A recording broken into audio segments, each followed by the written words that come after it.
I'm in the village of Kawashima Shimo, high in the Japan Southern Alps. And I want to talk for a moment about the difference between a Japanese village and a Japanese hamlet. I'm standing before the Shinto shrine that serves the larger village here. And it divides, it sits atop a small little hill, and it divides one hamlet from another. But both hamlets form a larger village.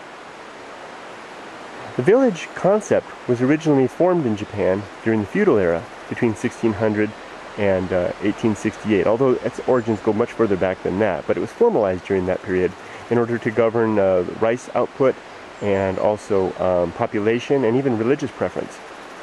And here in this village, the larger village encompasses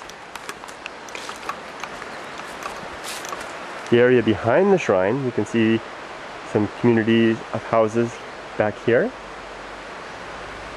And on the other side of the shrine, this little community of houses. Now the larger village is called a mura. However, these individual communities are known as Buraku.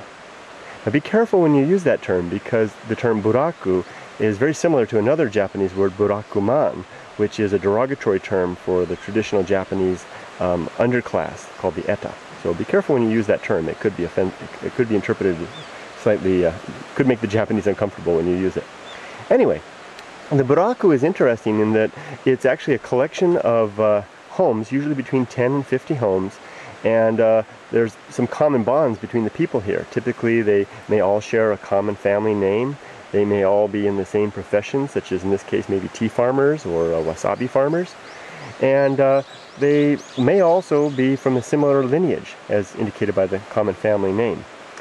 Another interesting aspect of life in a buraku is that there's typically a leading family here. One of these houses would have been, traditionally been the headman's home, and that person may have been elected by the community or designated by one of the feudal era authorities. Another interesting difference between a buraku and a mura is that in Japanese society it's very important to address one another in a formal manner, so that Mr. Suzuki would be called Suzuki-san and Mr. Ito would be Ito-san. However, in a buraku where everyone basically has the same last name, that's rather inconvenient. So it's developed over time that the community members in a buraku will address one another by first name, and very often by nickname. And one of the customs that's developed from that is that when a baby is born, it's given a first name that no living member of the community of the buraku has. That way there can be no confusion as to who they're referring to. Although these several buraku, you can see several of them here. Here's one here, and this is likely another buraku back here. All of these buraku basically form a larger mura. They all share this one common Shinto shrine. This is the village shrine. We see the shrine gate here. Here's the stone lantern. The collection box when you come to pray. And the actual kamidana. Actually, these are the shrine structures. However, although they share a common shrine and maybe even a common temple, each buraku will most likely have its own cemetery plot. And we can spot this particular buraku cemetery plot up here at the side of the hill. Try to hold the camera steady as I zoom in. There it is.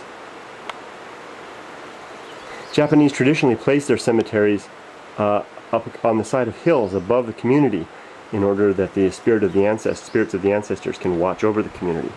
There's another small cemetery plot just down here. There it is, amidst the tea field.